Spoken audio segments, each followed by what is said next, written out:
Hello everyone, great to be with you here this morning. And I have Manisha Mistry, the Chief Operating Officer of R² Factory, joining me for this fireside chat on digital cultural transformation. Can we have a round of applause, please? Great. Thank you. Oh, Manisha, great to be with you here this morning. It's wonderful to be here too. We'd love to start the conversation actually just hearing a little bit more about your story. How have you got to this leadership position where you're now Chief Operating Officer of R² Factory after 10 years of a very prestigious career at Rolls-Royce in multiple roles? How have you got to this point? Well, I'd like to say, like most women, it all started out with an ambition to be a footballer. Okay, I'm going to start there.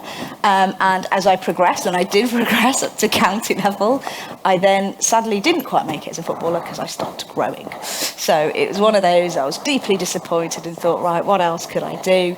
And actually set about thinking about art and design, which was always a vested interest in me. And it was really around product and making sure we had something that was purposeful.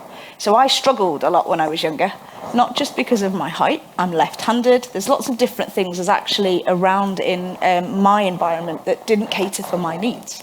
And so as I grew up older and wiser and started to get a little bit more learned of what was available, it was really about looking at systems and the way things were designed to cater for me and to allow me to be at my best.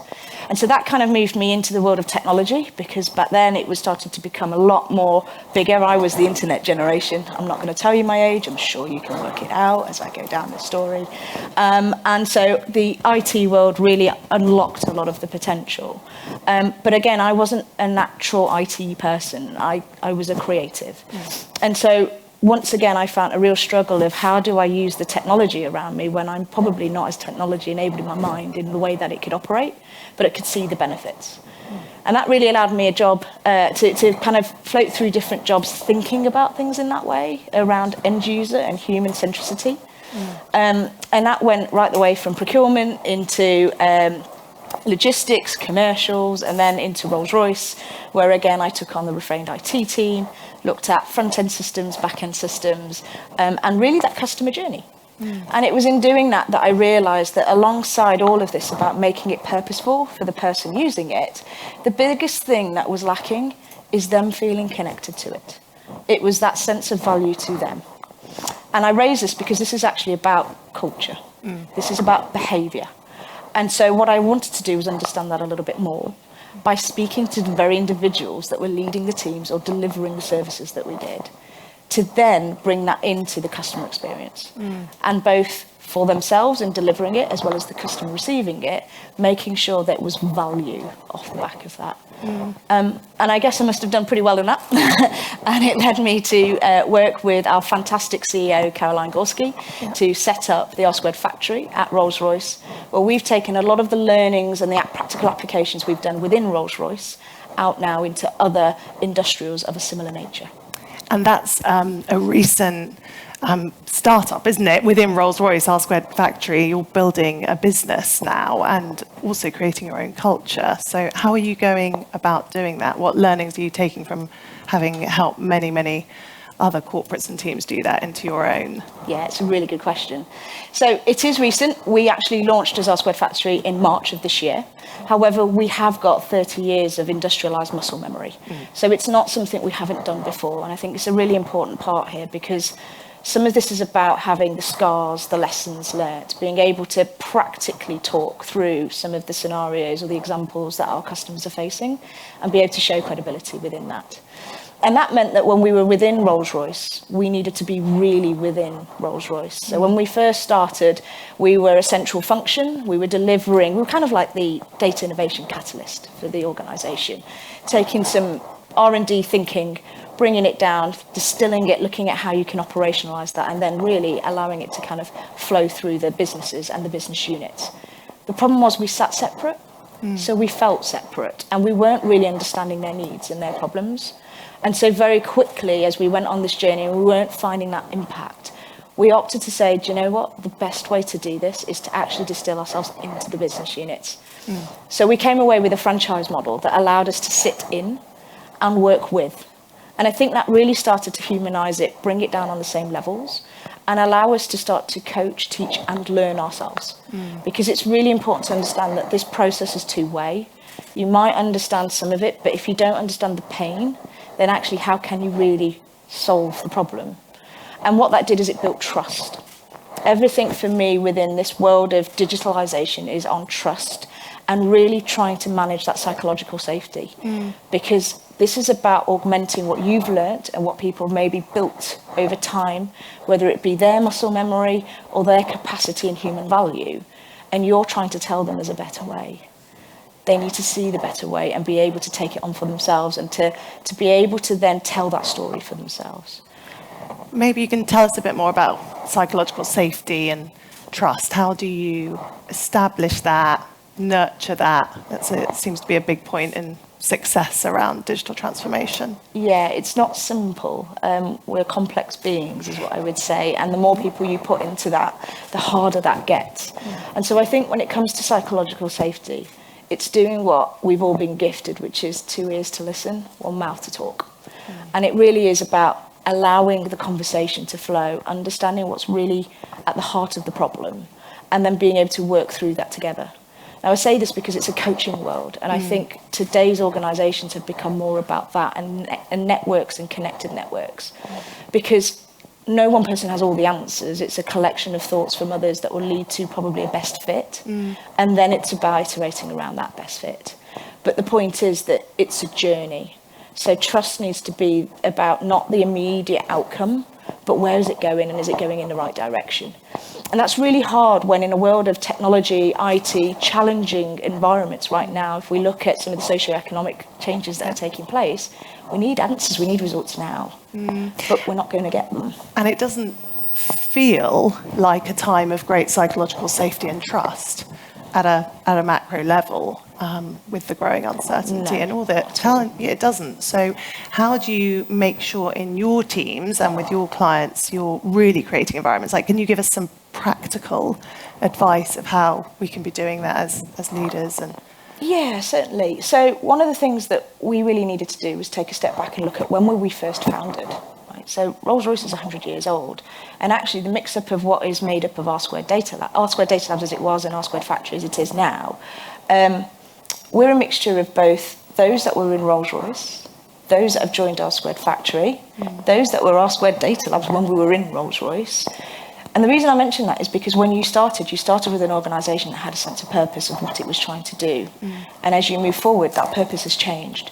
But have you helped that individual change too? And so what we've tried to do is make sure we start from understanding where they've come from and what they came to do, where that aspiration is versus your aspiration as an organisation, to then build the gaps and bridge the gaps, but also create safe spaces. Now, those safe spaces are environments, so physical and virtual, that allow you to open the conversation, give access to learning and development, or coaching and mentoring and networks. So it could be that you connect with outside support staff or networks and communities that can feed insights or to build on what you're doing. It could be like we have. We've actually got a physical building now in Portland Place, despite many organisations moving fully remote or hybrid. We think you need a physical space to talk. But also within that space, there are safe spaces, there are sanctuary rooms, there are yoga areas, there are places where you can separate yourself from work and think and reflect and learn and pair learn or individually learn or group learn. And the reason for that is we all have different habits, we all have different practices, and actually I'm hiring people for them. It's not about I want you to become the same. It's your uniqueness that we are looking for, and every organisation is looking for. And if I respect you for that, you're starting to build trust. So I think, given that there's a real increase in push for productivity, actually, how do you build space to just have that time to learn and reflect and absorb it to apply? It's those kinds of mechanics, and that plays into your processes, it plays into your policies.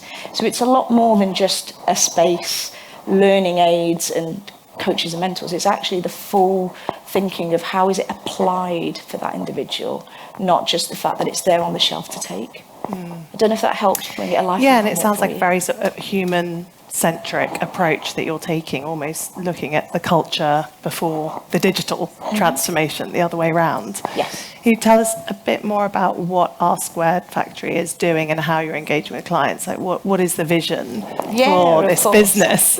No, definitely. So R Squared Factory is really about unlocking that data that's hidden or trapped within an organisation.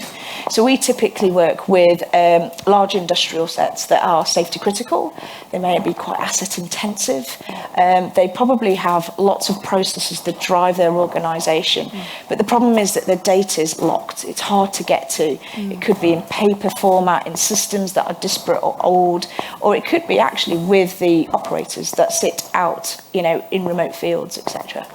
And our role here is to really start to help them access that data, unlock that hidden information that will give them either efficiencies in reducing waste, preventing issues occurring, or finding new business models, new services that they can now get because they've learned insights about who they serve, what they do, how they do it. Now, to join us or be part of that, it's actually membership. It's actually part of a community, because the truth is that for some of our biggest challenges in the world, we all have them. We all are either a sufferer or get experience from it, or a contributor to it. However, our facets are all different, and so the best way to therefore solve it is to coming together. So a lot of what we do is about collaboration. It's about sharing the problem, understanding the essence of that, and then solving it together. Taking what you need as your layer, your kind of facet, and feeding that back into your business. And how does that membership actually work? Is it sort of on an annual basis? What do you get for it? So tell us a bit more about the dynamics of that. Yeah, sure. So it is on an annual basis, but actually we always say, come feel us first. Come experience who we are, the network and the community we're creating. And then from that, we have a series of, it's almost like a journey, I think is the best way. We better understand the needs, and then we take you on that journey to help you unlock yourself. One of the biggest things we say as a differentiator for what we try to do is we're not here to fish for you. We're teaching you how to fish and to take those elements back into your organisation and harness it with your own culture, because every organisation has their own DNA, and this isn't about changing that DNA to suit what we had or what we've done with Rolls-Royce or any other organisation. It's about making sure it's yours, but it's moving to the space where you want to be. And that's that augmentation part and having your people drive that through for you. And who is it for exactly? Is it just other companies that are similar to Rolls-Royce, having those similar large data challenges?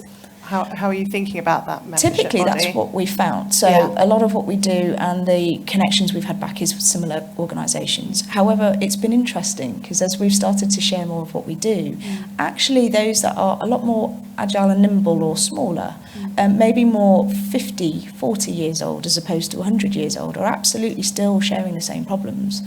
And I think that's what's really interesting is whilst the evolution of work has changed from efficiency to mass production to then now actually going back almost to individualisation, the challenges still surface in the same way. We're still finding that there's the root of the problem is something we all share. If I think about CO2 and the net zero targets that so many of us are trying to strive towards, it doesn't change. If you're a data organisation, it's your data warehousing now. It's the data services that you're running and whether that's adding to the CO2 problem. So whilst it's a different manifestation of the problem, it's the same problem.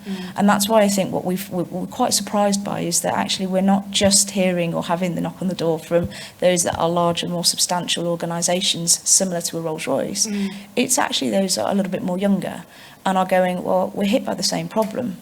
How can you help? And that's wonderful, because I think that dynamic of bringing all those companies together is actually how we solve this. Yeah.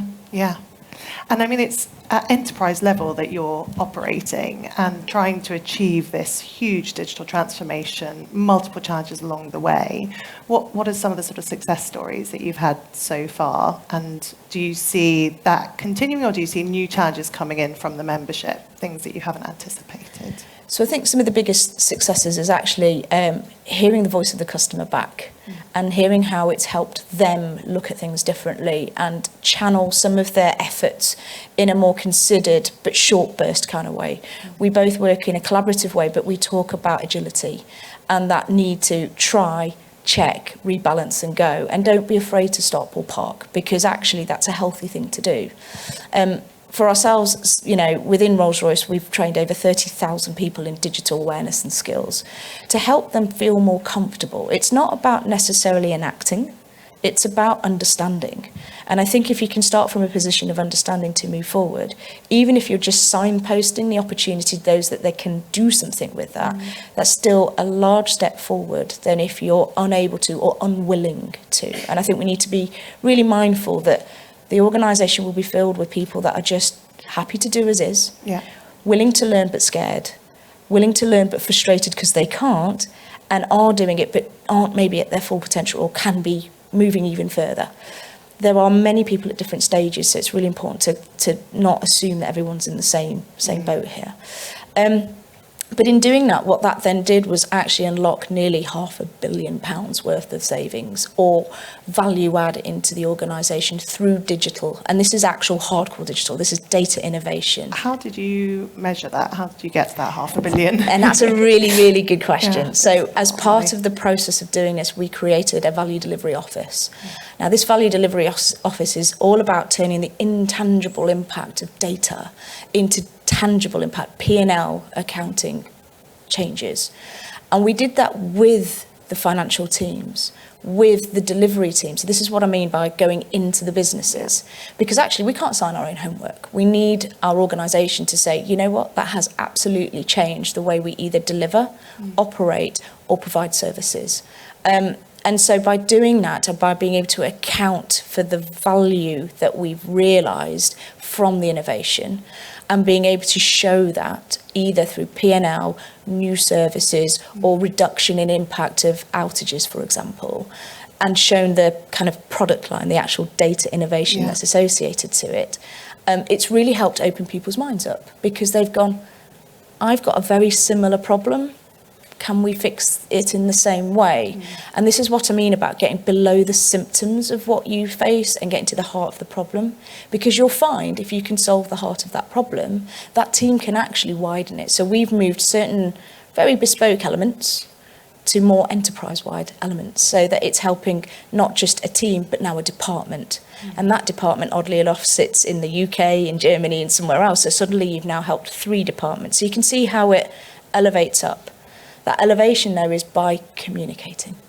So this is about celebrating what you're doing, whether it's a win or a fail. I need to make that really clear. The fact that it didn't work is still a success point that you need to raise because it's a learning that others cannot, prevent somebody from going down a pathway that you've already done. And so I think it's really important that tied to this was communication.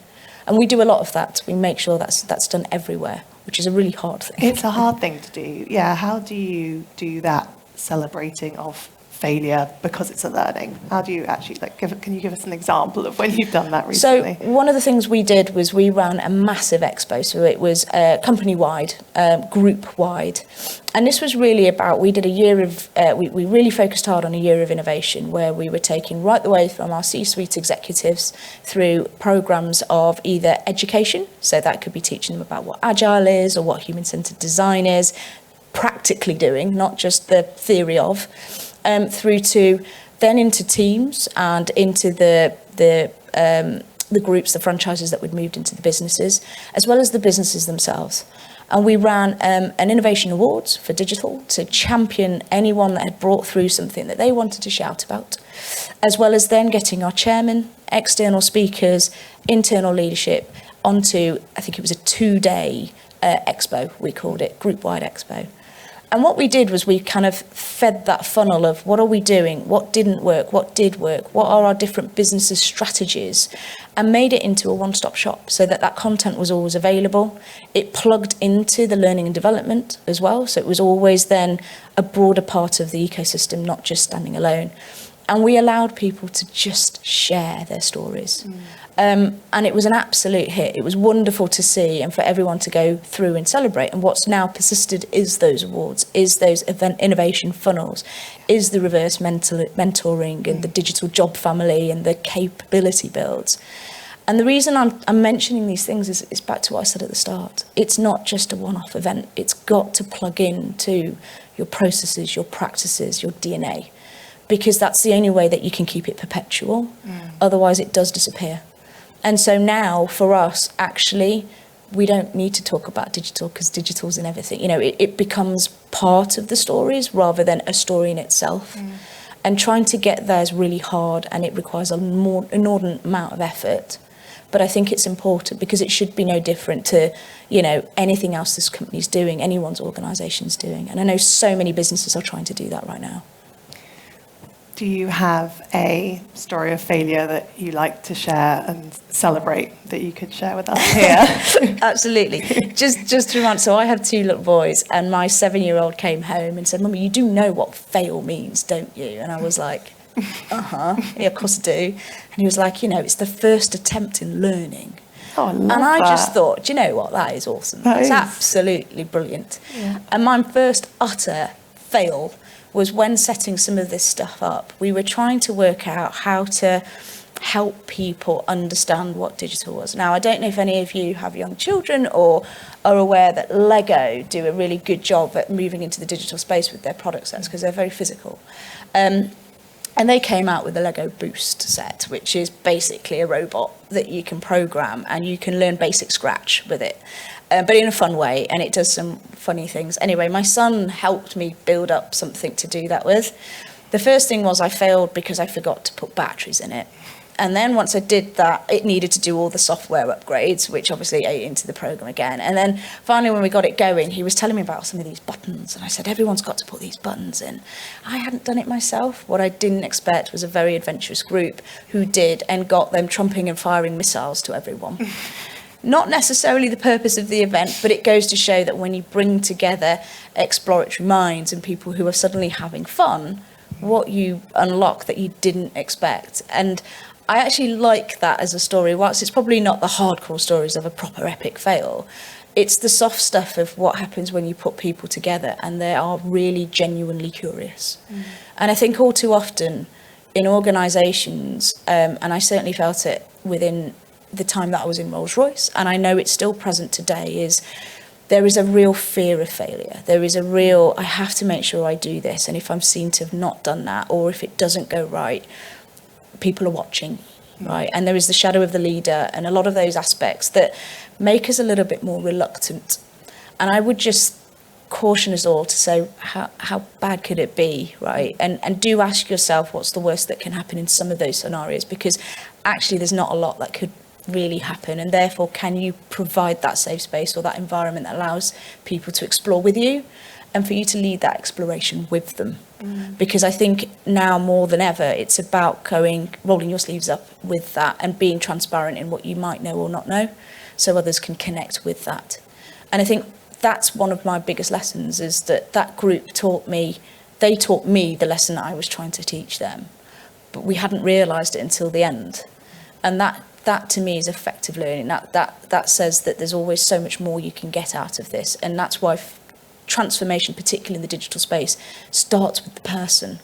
It really does. The skills, the technology comes after, because you need to open the mind first. And how do you create that right mindset in a way through the learning journey that you've been talking about? How do you do that? So we've basically built our table of elements, we call it, which is 50% of its cultural and mindset, and a lot of them predicate on what we would all be used to within our HR or corporate settings. You know, there's always leadership behaviours, I think is usually the term that they use.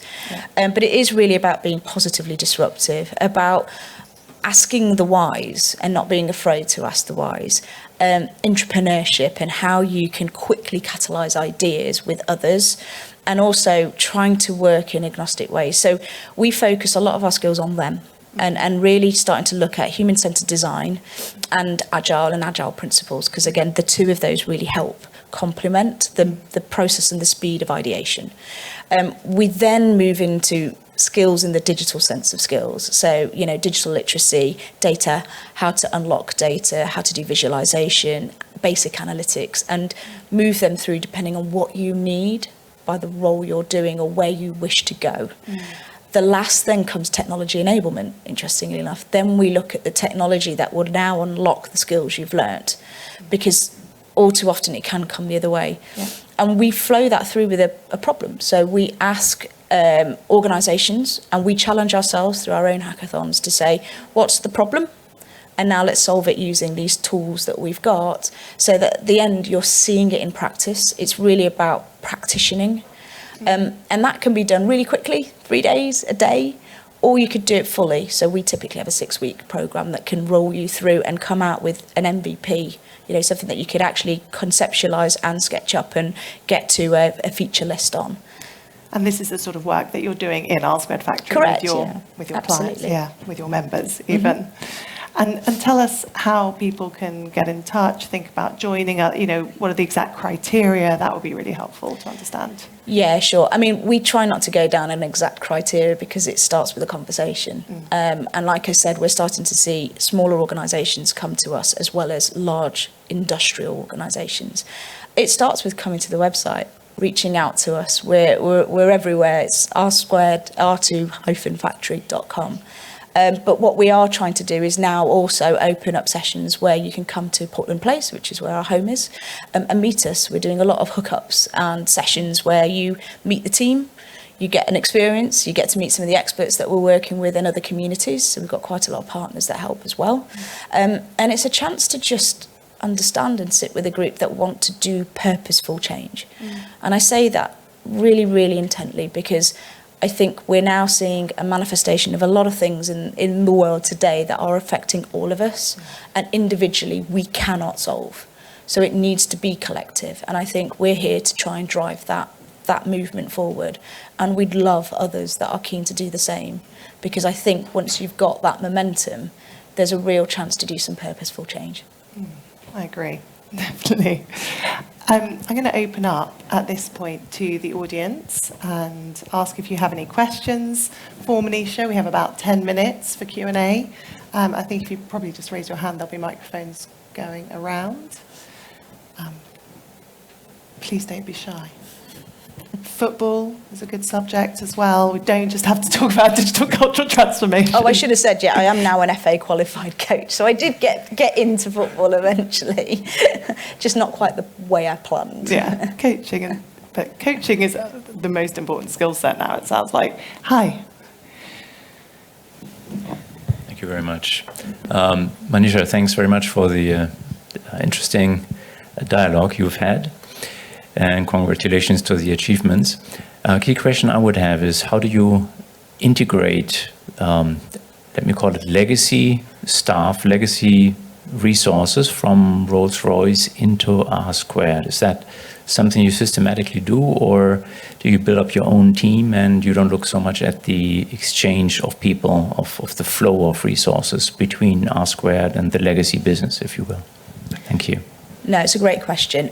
No, we absolutely do. So right now we have probably about 30 to 40% of our workforce within our Squared Factory are once Rolls-Royce individuals. And actually we continue to do that through either the graduate programmes or through what are gigs. I think hopefully some are familiar with that term. It's the new way of movement of workforce and thinking about human value and building human valued skills in short bursts. So rather than the traditional route of secondment or long-term placements, we actually allow people to come in, gain their skills, preferably with a business challenge that in the area that they've come from, so that they can take it back and share that back into their team. And they become what we call an R Squarer for life. I mean, you never leave, right? It's Hotel California for us. And the reason we do that, because again, it's about taking something away. We want you to have a lasting memory. And other parts that we do is we have professional placement programs. So we look at career switches because, again, we're starting to see a really, really big change in terms of employability and the skills that people can bring from other sectors. So we don't worry about where you come from, whether it be within Rolls-Royce or outside. The important part is what do you want to do and can we help you do that? So this is about, like I said, that human value asset. Where could you go and take those skills and celebrate them? And we can go, we were part of your journey. So we do feed absolutely Rolls-Royce in. We also feed, as I mentioned, R squared out. So this isn't just one way. It is about then providing that back into the business, which I think is really important. No problem.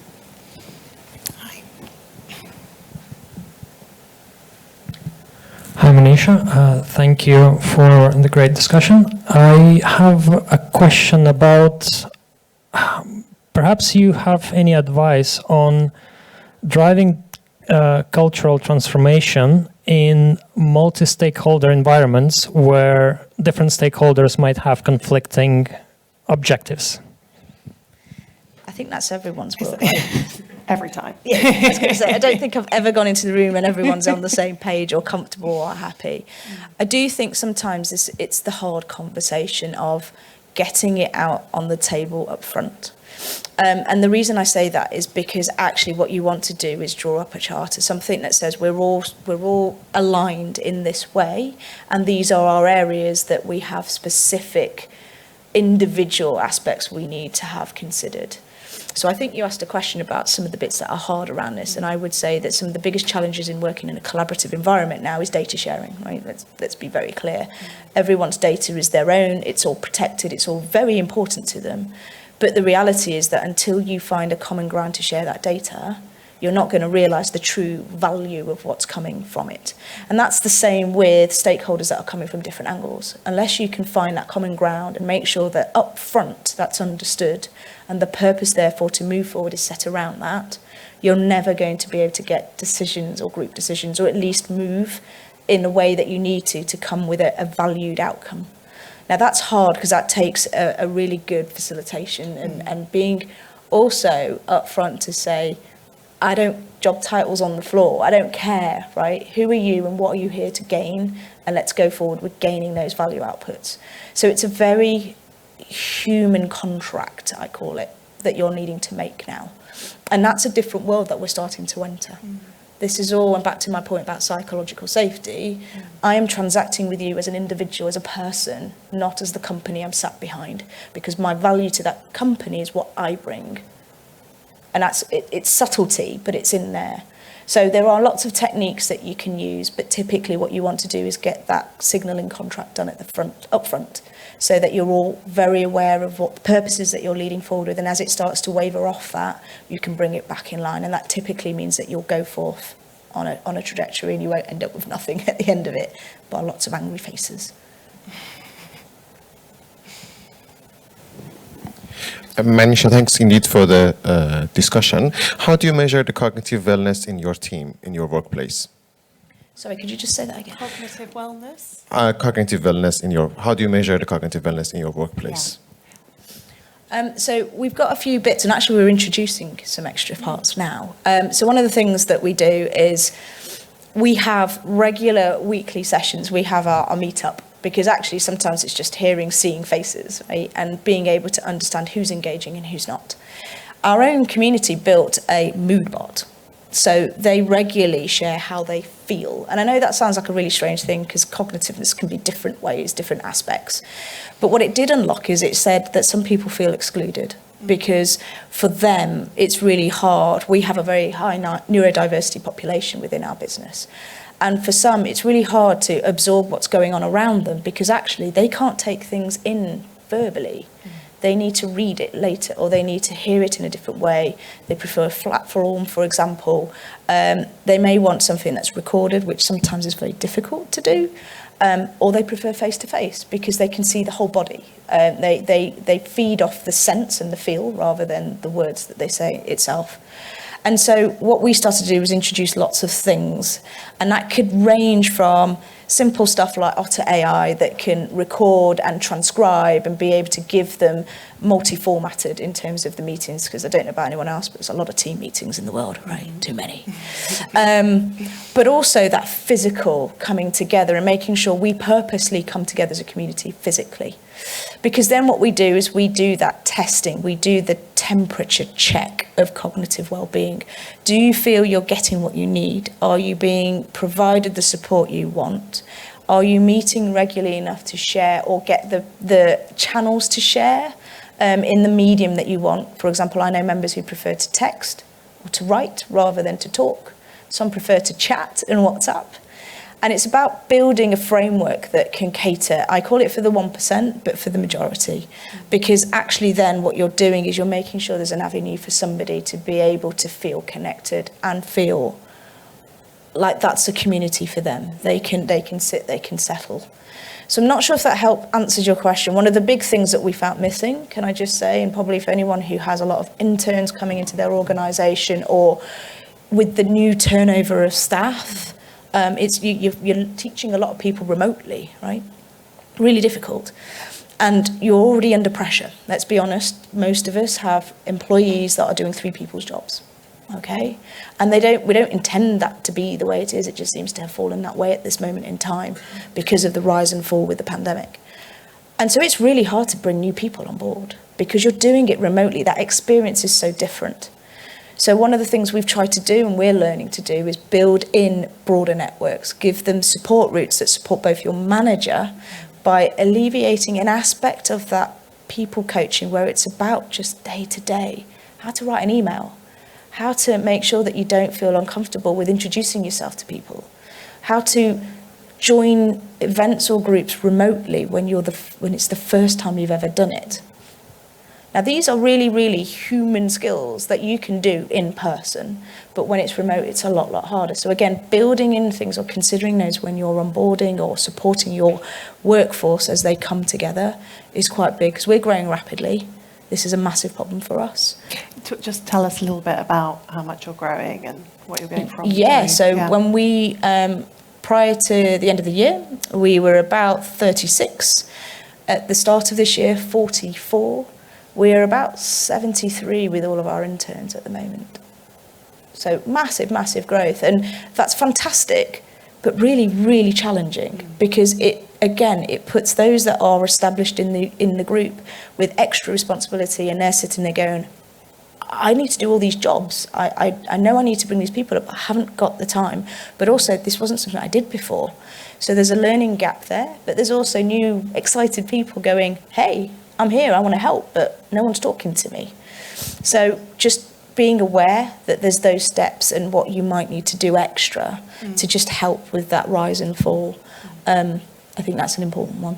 Yeah, and it sounds like you're creating this culture of empathy, understanding, communication, human skills that everyone needs to have. Yeah. And it's being comfortable just saying that, right? I mean, as leaders, we regularly come up to our town halls and go, got this bit wrong.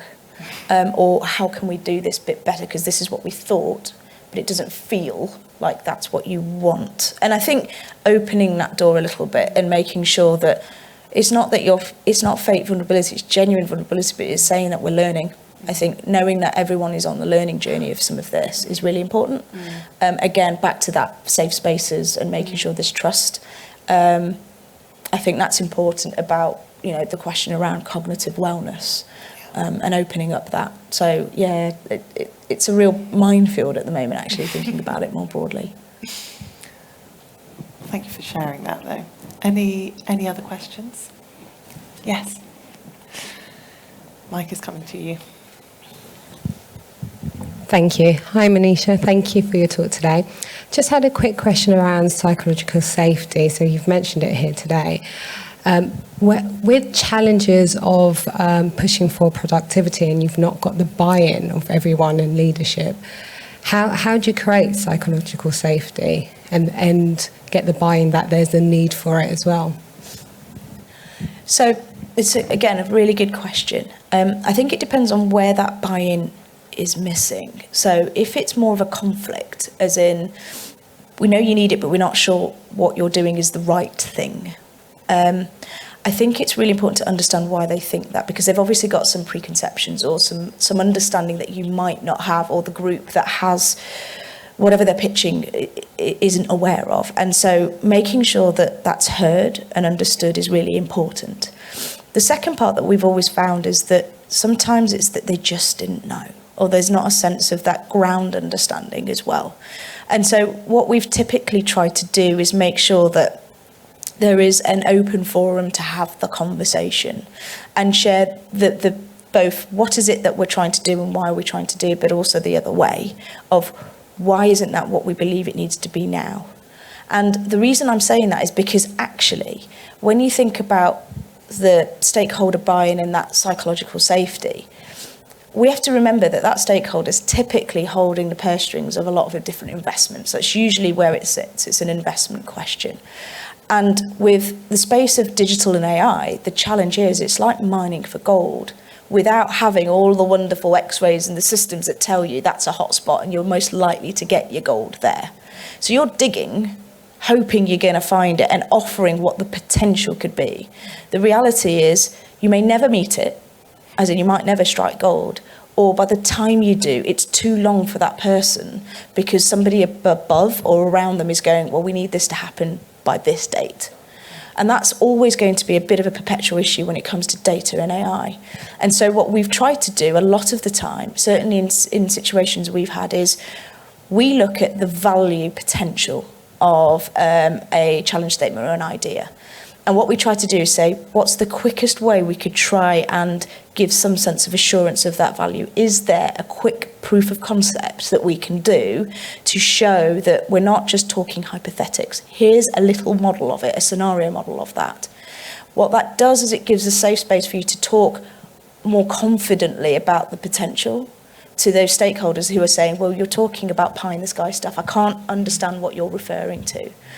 So it's really important to try and bring it down a couple of levels, move it into something that they can see, feel or touch in a world that they're in, but also help take away some of those, what you don't understand, there's this dimension that you haven't even taken into account. By doing that and bringing the two groups together in that way, I think what it does allow is a more open conversation. I'm not suggesting it gets them bought in, but it does allow for the open conversation, which is typically what's not happening. So that's how we've done it, is we find that quick use case example. What could we do as a proof of concept to understand it before we try and go to a stakeholder potentially? Because once they've got that trust, you can start to go without the proof of concept. The whole point is building that trust empathy. And once that's in place, then actually you'll find that the barrier that's stopping you from having those conversations moves out a little bit more. And that's certainly the experiences we've had. You know, it starts to just move out and then suddenly they're coming to you going, hey, do you have something that could do that? And it's such a change in dynamic, but it does take time. It's not instant and it's not a golden bullet. Does that help answer the question you've... Cool. Okay. Thank you. I think we have time for just one more quick question if there is in the audience. Otherwise, Manisha, I want to thank you so much for sharing your story, the story of R Squared Factory, and wishing you good luck with everything that you're hoping to do, and looking forward to seeing that growth and hearing about the case studies as well. I know we have Caroline Gorski as well, the CEO, on stage here at 11:30, talking about how we get to net zero and collaborating on that. So if we could have a round of applause for Manisha, please. For our wonderful panelists. Thank you, Manisha. Thank you, Hephzi.